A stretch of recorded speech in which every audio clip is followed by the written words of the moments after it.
Welcome back in. The Georgia Secretary of State's office on Wednesday confirmed that it had received a letter from the United States Department of Justice that NBC News reports was sent to election officials in all 50 states, plus the District of Columbia, warning of the potential for criminal penalties if election officials violate federal laws that ban non-citizen voting.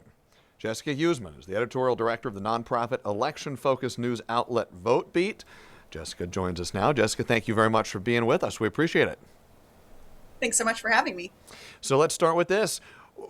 Give us the context in which this letter was sent, and if you can, how it was received by these election officials here in Georgia and all across the country. Yeah, of course. This comes at a time when the Trump administration is very much trying to assert its authority in elections in a lot of different spaces. Just a couple of days ago, for example, they fired all three remaining commissioners at the Election Assistance Commission. So election officials across the country are on edge a little bit. And then this letter arrives saying that, if you knowingly leave non-citizens on the rolls, we will consider criminal prosecutions. And it was received in an interesting way. It was sent out by email. It appears mostly to the general email inboxes that you find on a website that you might interact with as a voter, like info@secretaryofstate.gov. That is how Georgia received its letter. So some of these states had to go hunting for it and did not realize that they had received it for several hours. Let me read you the response we got from the Georgia Secretary of State's office. And then I want to get your thoughts on how some of these other states have received and responded as well. But this is what a spokesman for the Georgia Secretary of State, Brad Raffensperger, said, quote, Secretary Raffensperger has led the nation in keeping American elections for American citizens only. He conducted the first statewide citizenship audit of Georgia's voter rolls, secured key improvements to the federal SAVE database, and has called on Congress to enshrine citizen-only voting in the Constitution. Under his leadership, Georgia has set the standard for election integrity by ensuring only American citizens decide our elections and continuing to fight to prevent non-citizen voting. So that was from Robert Sinners, the spokesman for Brad Raffensperger's office. Have other states responded in a similar fashion?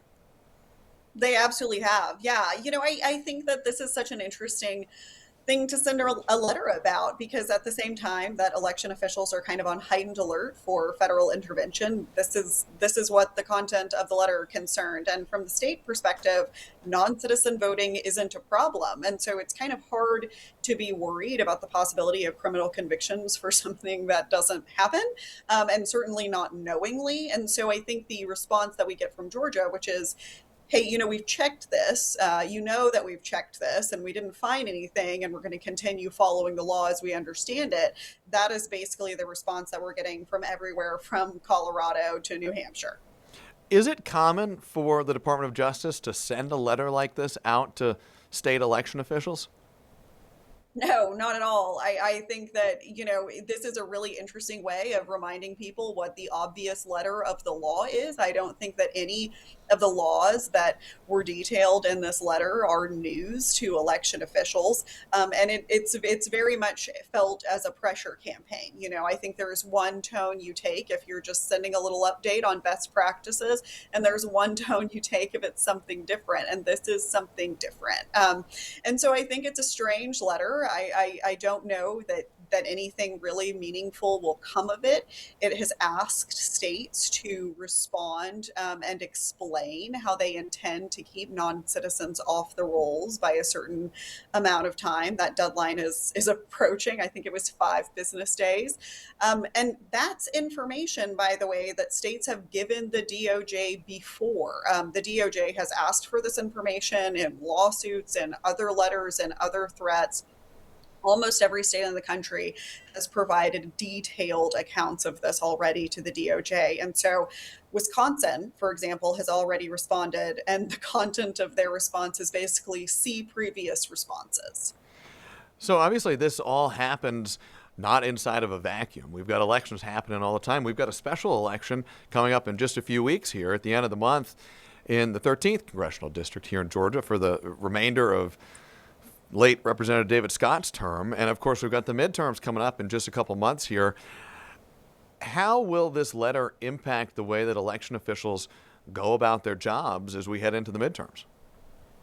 I really don't think that it will. I think as election officials have said to you and to me, I don't think that they're worried about this as a possibility. I think that this builds on a larger campaign. I think this in isolation doesn't have much of an impact. States don't need to take any additional steps to enforce this because they are already following the law as it is written. And though that is what they've said in their statements, I think this does add to the overall feeling that they are being watched very closely.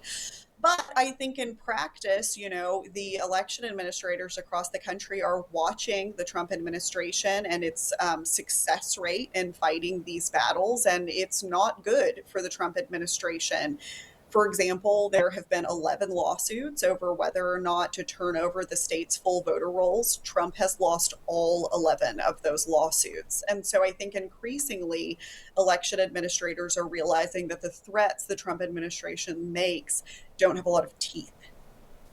So we're a little short on time here. I want to ask you this last question before we let you go. I asked you a moment ago how this letter, in your view, will impact the way election officials carry out their duties over the next few months. I want to ask you that same question, but from the other side of the equation there. This letter comes. What comes next from federal officials and from the Department of Justice in the months leading up to the midterm election? Does this letter tell us anything about what may be to come from federal officials? I think it definitely reinforces the fact that this is the focal point for the Trump administration when it comes to election integrity. They are very, very focused on non-citizen voting, and I think we should continue to expect things to come of that. I think that we should expect them to accuse people of being non-citizens. Think we should expect them to continue to search the voter rolls for non-citizens. These are checks that often come up with a lot of false positives and that states have already completed. But I think we should expect more of the same thing. Absolutely.